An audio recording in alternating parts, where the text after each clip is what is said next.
Evan had lived in his old house for 6 months before he started noticing the strange noises. At first, it was subtle. A faint creak, a distant clink, almost easy to dismiss as the natural sounds of an old home settling. But one night, while lying awake, he heard the unmistakable sound of footsteps coming from the basement. Thinking he might have an intruder, Evan grabbed a flashlight and a bat and went to investigate. He opened the basement door and peered down, but the stairs and concrete floor were empty. So he brushed it off, locked the door, and went back to bed.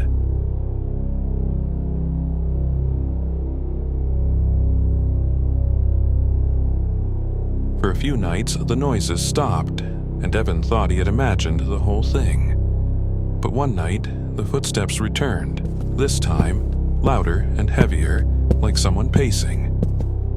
Evan's heart raced as he listened, counting each step.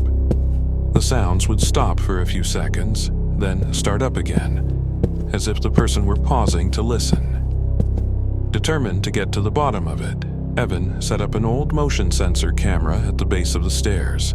He figured he'd catch whatever or whoever was down there. A chill ran down his spine just thinking about what could be making the noise. The next morning, Evan reviewed the footage. At first, everything was normal, just an empty basement. But around 3:39 a.m., the camera picked up movement. The footage showed what looked like the shadow of a person, standing just out of frame, shuffling slightly as though watching the stairs.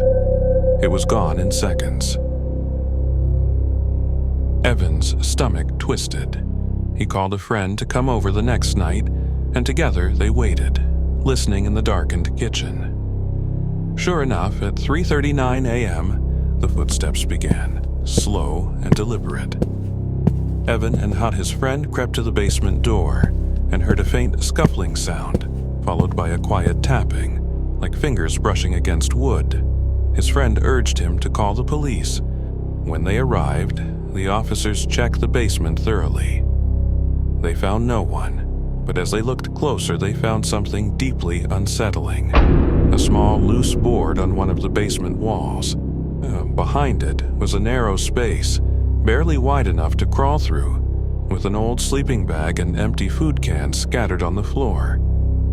The officers concluded that someone, likely homeless or mentally unstable, had been living in the crawl space, entering the basement at night through a trapdoor hidden at the back of the house. Evan never heard footsteps again after that night.